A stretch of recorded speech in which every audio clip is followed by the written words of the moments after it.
Hello दोस्तों, कैसे हैं आप सब। मैं उम्मीद करता हूँ आप सब अच्छे होंगे और आप लोगों की परीक्षा की तैयारी अच्छी चल रही होगी। तो जैसा मैंने कहा था कि आप लोगों के लिए मैं प्रीवियस ईयर क्वेश्चन पेपर की वीडियोस लाता रहूँगा, तो आज मैं फिर नई वीडियो के साथ आ चुका हूँ, जो कि यूजीसी नेट जून 2014 का ये पेपर है। अगर आपने इससे पहले की वीडियोस नहीं देखी हैं तो प्लीज़ लिंक डिस्क्रिप्शन में और जाके वीडियो को देखिए। और अगर आपको BHU, GNU और UGC नेट हिंदी के पेपर चाहिए तो प्लेलिस्ट मेरे यूट्यूब चैनल पे बनी हुई है, आप प्लेलिस्ट में चले जाइए, आप लोगों को पूरा पेपर मिल जाएगा। तो चलिए बिना किसी समय बर्बाद किए हुए अपने पहले प्रश्न को देखते हैं। क्या कह रहा है कि अवधि का विकास किस अपभ्रंश से हुआ है। तो आप सबको पता ही होगा, अवधि का विकास जो हुआ है वो अर्धमागधी से हुआ है। तो चलते हैं अपना दूसरा क्वेश्चन। क्या कह रहा है कि इनमें से किसको, सॉरी वो थोड़ा सा प्रॉब्लम आ गई थी, चलिए देखते हैं। कह रहा है कि इनमें से किसको संविधान की अष्टम अनुसूची में सम्मिलित नहीं किया गया है। तो मतलब किस भाषा को 8वीं अनुसूची में संविधान में नहीं रखा गया है, तो वो है हमारी ब्रज। ओके, चलते हैं नेक्स्ट क्वेश्चन पे। तीसरा क्वेश्चन कह रहा है कि विकास की दृष्टि से प्रकृति की पूर्वकालीन अवस्था का नाम है, तो वो है पाली। ओके, चलते हैं नेक्स्ट क्वेश्चन पे देखते हैं। चौथा क्वेश्चन कह रहा है कि गोकुलनाथ की रचना है, तो गोकुलनाथ की रचना कौन सी है। 84 वैष्णव वन की वार्ता। चलते हैं नेक्स्ट क्वेश्चन पे। पांचवा क्वेश्चन हमारा कह रहा है कि काव्य अलंकार किसकी रचना है, तो वो है भामह की। इनमें से कौन सी रचना लल्लूलाल की नहीं है, तो वो है हमारी सुख सागर। चलते हैं नेक्स्ट क्वेश्चन पे। क्या कह रहा है क्वेश्चन कि इनमें से कौन सा इलाचंद जोशी का उपन्यास नहीं है, तो वो है मुक्ति पथ। कह रहा है कि इनमें से कौन मनोविश्लेषणवादी कथाकार नहीं है, तो वो हैं चतुर्सेन शास्त्री जी।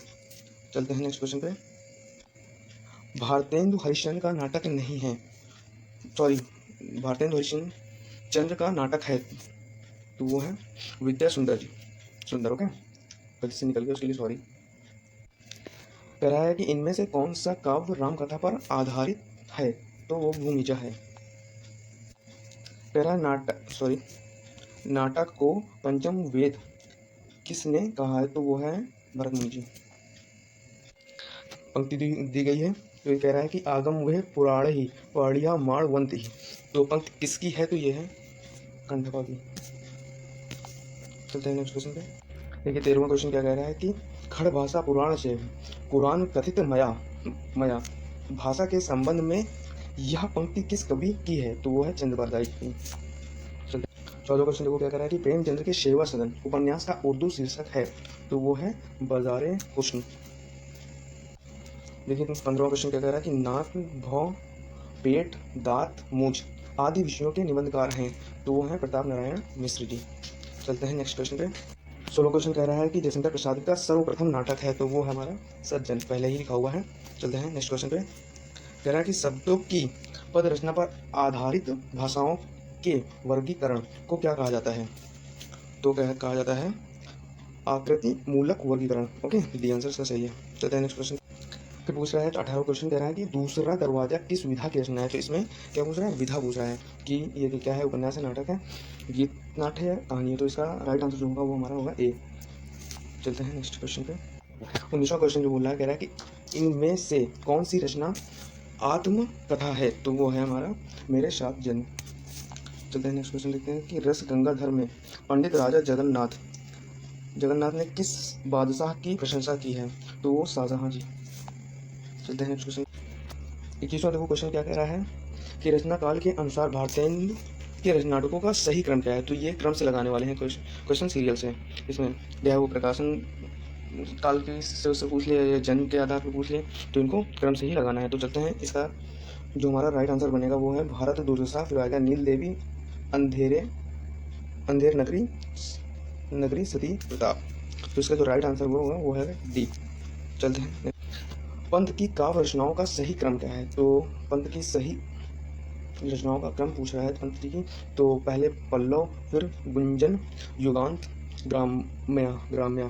तो उसका राइट आंसर होगा बी। चलते हैं नेक्स्ट क्वेश्चन पे।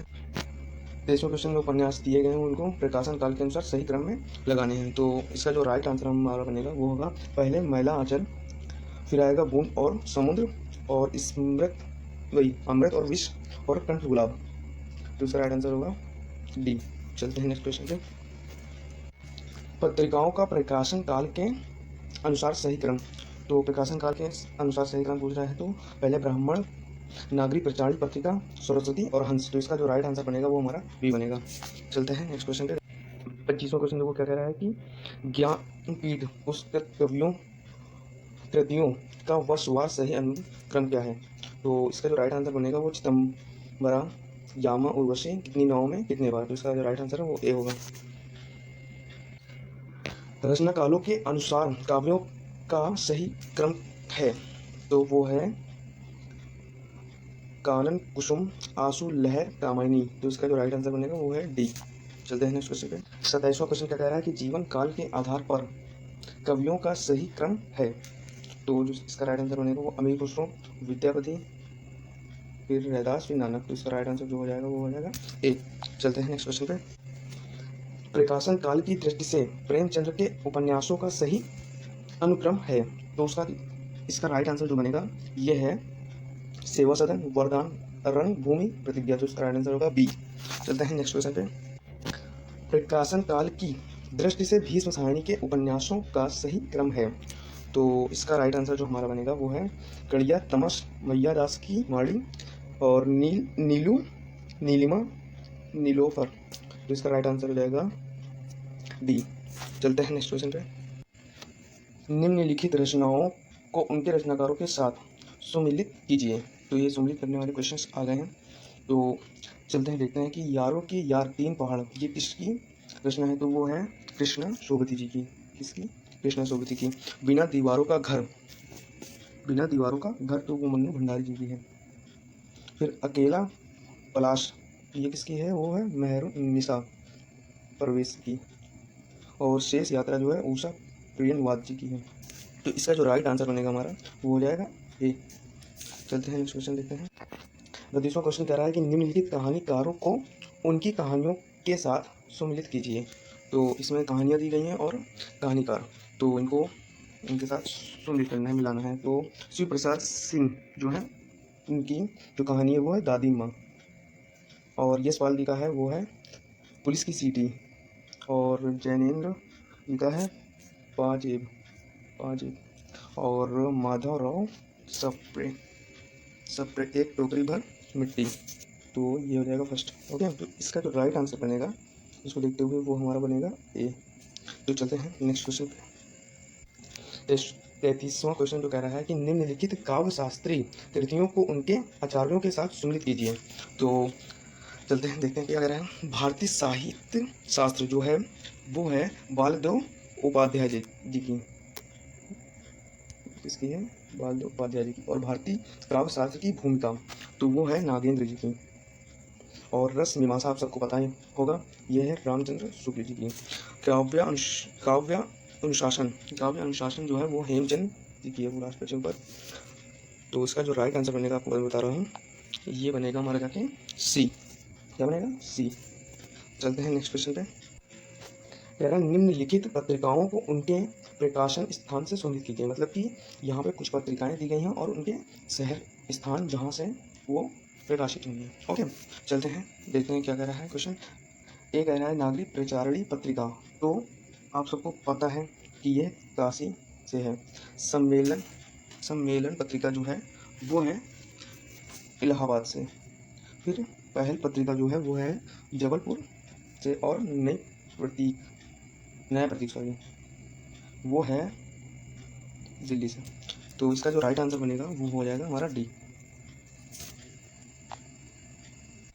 निम्नलिखित पात्रों को उनकी रचनाओं के साथ सुमिलित कीजिए। तो इसमें पात्र दिए गए हैं, उनको उनकी रचनाओं के साथ सुमिलित कीजिए। तो रेखा का जो है रचना वो है नदी के दीप। ओके, तो इसके बाद कह रहा है नीलिमा है अंधेरेपन कमरे। और कमला जो है वो है मैला आंचल। और रायना जो है आवा की है। तो इसको देखते हुए इसका जो राइट आंसर बनेगा वो है हमारा सी। चलते हैं नेक्स्ट क्वेश्चन पे। कह रहा है कि निम्नलिखित नाटकों को उनके रचनाकारों के साथ सुमिलित कीजिए। नाटकों को उनके रचनाकारों के साथ सुमिलित करना है तो इसमें नाटक दिए गए हैं और उनके रचनाकार दिए गए। तो हानुष जो है वो भीष्म साहनी जी की है सेकंड।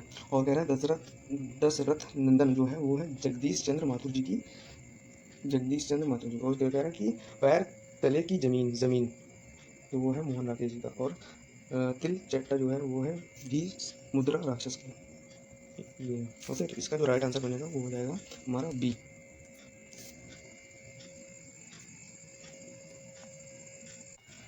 निम्नलिखित संप्रदायों को उनके अनुयायियों के साथ सुमिलित कीजिए। तो एक तरफ अनुयायी दिए गए हैं और एक तरफ संप्रदाय दिए गए हैं, तो उनको मिलाना है। तो चलते हैं देखते हैं। तो वल्लभ संप्रदाय जो है वो है गोविंद स्वामी जी की। इसका जो राइट आंसर हो जाएगा वो है डेविड फाइव। निम्बार्क संप्रदाय जो है, निम्बार्क संप्रदाय के अनुयायी जो हैं वो हैं हरिव्यास देव जी। तो इसका राइट आंसर पर ए। और राधा वल्लभ संप्रदाय दामोदर दास जी की, क्या है दामोदर दास जी, तो इसका आंसर बी। और चैतन्य संप्रदाय के अनुयायी जो हैं वो हैं गदाधर भट्ट जी हैं। इसको देखते हुए इसका राइट आंसर जो बनेगा वो है ए। चलते हैं नेक्स्ट क्वेश्चन पे। निम्नलिखित नाटकों को उनकी विधाओं के साथ सुमिलित कीजिए। तो इस पे जो क्या है विधा दी गई है कि विधाओं के साथ सुमिलित करना है। तो चलते हैं देखते हैं। कह रहा है कि प्रेत की छाया, तो प्रेत की छाया जो है वो है उपन्यास, क्या है उपन्यास। फिर कह रहा है करबला नाटक है, ओके। और चितवन की छाया जो है वो है निबंध, क्या है निबंध। चितवन की छाया निबंध है। और अन्य से अनन्य तो वो है आत्मकथा, ओके। तो इसका जो राइट आंसर बनेगा वो यहाँ पे हमारा बनेगा बी। चलते हैं नेक्स्ट क्वेश्चन पे।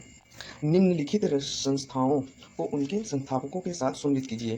तो उनके संस्थापकों के साथ सम्मिलित करना है, उन संस्थाएं दी गई हैं। तो पहला जो है वो है ब्रह्म समाज। ब्रह्म समाज के संस्थापक हैं राजा राम मोहन राय। तो राजा राम मोहन राय जी, राजा राम मोहन राय, ओके।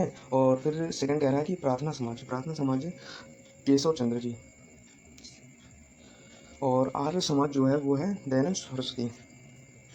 और रामकृष्ण मिशन तो वो है विवेकानंद जी का, रामकृष्ण। तो इसका राइट आंसर जो बनेगा वो है डी। चलते हैं नेक्स्ट क्वेश्चन देखते हैं। निम्नलिखित पंक्तियों को उनके कवियों के साथ सुनिश्चित कीजिए। तो अब एक तरफ पंक्तियाँ दी गई हैं और एक तरफ कवि दिए गए हैं सॉरी। तो अब कह रहा है कि जो बीत गई सो बीत गई, तो ये है बच्चन जी का। और मैं तो डूब गया था स्वयं शून्य में, तो ये है अज्ञे जी का, किसका है अज्ञे जी का। फिर कह रहा है दो पाटों के बीच पिस गया, तो ये मुक्ति जी का है, मुक्ति बोध जी का, ओके।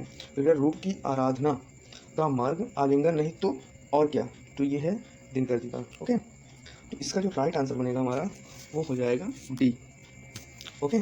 चलते हैं नेक्स्ट क्वेश्चन पे। ये देखिए 41 क्वेश्चन आ गया है। तो इसका जो अभी तक हम लोग मिलान कर रहे थे, अब ये क्वेश्चन चेंज हो गया है, स्थापना और तर्क वाले आ गए हैं। तो चलते हैं स्थापना पहले पढ़ते हैं। कि कह रहा है कि मनुष्य की श्रेष्ठ साधना ही संस्कृति है। फिर कह रहा है तर्क, क्योंकि साधनाओं के माध्यम से मनुष्य की विरोधी सत्य तक पहुंच सकता है। तो इसका जो राइट आंसर है, इसको देखते हुए कि तर्क सही है स्थापना गलत है या स्थापना सही है तर्क सही है, तो ऐसा भी देखना है। तो इसका जो राइट आंसर बनेगा हमारे हिसाब से वो है बी, ओके। तो ए भी सही है और आर भी सही है। चलते हैं नेक्स्ट क्वेश्चन पे। स्थापना, रस का निर्णायक हृदय सहृदय है। फिर तर्क कह रहा है क्योंकि सहृदय रस का समीक्षक होता है। तो इसका जो राइट आंसर बनेगा वो ए गलत है और आर सही है। तो सॉरी ए सही है और आर गलत है, क्या है ए सही है और आर गलत है। चलते हैं नेक्स्ट क्वेश्चन पे। 43वां क्वेश्चन कह रहा है स्थापना की अंतर्मुखी प्रवृत्ति के व्यक्ति की मानसिक उलझनों की सफल अभिव्यक्ति एकालाप के रूप में होती है। फिर कह रहा है क्योंकि एकालाप साहित्यकार की मनोरूढ़ता का द्योतक है। तो इसका जो राइट आंसर है वो हो जाएगा हमारा डी, ए सही है और आर गलत है। चलते हैं नेक्स्ट क्वेश्चन पे। स्थापना, युग जीवन के परिवेश में साहित्य की विकास परंपरा का निरूपण करना ही साहित्य के इतिहासकार का काव्य कर्म है। और तर्क क्या कह रहा है कि क्योंकि साहित्य का इतिहासकार युग जीवन के परिवेश से इतर होता है। तो इसका जो हमारे हिसाब से राइट आंसर बनेगा वो होगा कि ए सही है और आर गलत है। तो ये होगा हमारा राइट आंसर सी। तो चलते हैं नेक्स्ट क्वेश्चन पे। 45वां क्वेश्चन कह रहा है, स्थापना कह रहा है कि साहित्य में वस्तु और रूप एक दूसरे से अभिन्न और परस्पर अनुस्यूत होते हैं। वहीं पे तर्क कह रहा है कि क्योंकि साहित्य में वस्तु और रूप की सत्ता एक दूसरे पर निर्भर है, तो इसका जो राइट आंसर हो जाएगा वो होगा ए सही है और आर भी सही है। तो चलते हैं आगे नेक्स्ट क्वेश्चन। वो आगे है 46 से 45। लास्ट के 5 क्वेश्चन जो हैं वो हमारे निर्देश दिया गया है, ये जिसको आप पढ़ेंगे उसके बाद आगे के जो 46 से 50 तक के 5 क्वेश्चन जो हैं उसको आप सॉल्व कर पाएंगे आसानी से। तो इस तर्क को आप वीडियो को पॉज करके आराम से पढ़ लेना, मैं आपको आंसर बता दे रहा हूँ। ओके, ये तर्क निर्देश दिए हुए हैं, निर्देश उसको आप पढ़ सकते हैं। ओके, अगर आपको इसी पीडीएफ की जरूरत हो तो अपना व्हाट्सएप नंबर मुझे दे दीजिए, कमेंट बॉक्स में मैं आपको पीडीएफ दे दूंगा। 40वां क्वेश्चन देखो क्या कह रहा है कि स्व और लोक दोनों के मंगल का मिलन बिंदु किसके भीतर है। तो इसका जो राइट आंसर है वो है भक्ति। चलते हैं नेक्स्ट क्वेश्चन पे। चलिए 47वां क्वेश्चन कह रहा है कि नर सत्ता के प्रसार के लिए उपयुक्त है, वो है हमारा ज्ञान हृदय। जीवन का सामंजस्य विश्व के साथ स्थापित करने के लिए आवश्यक है, तो इसका जो राइट आंसर है वो होगा हमारा रागात्मिका वृत्ति। चलते हैं नेक्स्ट क्वेश्चन देखते हैं। देखो 10वां क्वेश्चन कह रहा है कि सच्ची प्रवृत्ति निवृत्ति जागृत रखने की शक्ति किसमें होती है। तो इसका जो राइट आंसर होगा वो है हमारा कविता। चलते हैं लास्ट क्वेश्चन पे देखते हैं क्या कह रहा है कि 50वां क्वेश्चन जो कह रहा है कि मनुष्य के अवतार का उद्देश्य कब पूर्ण कहा जाएगा।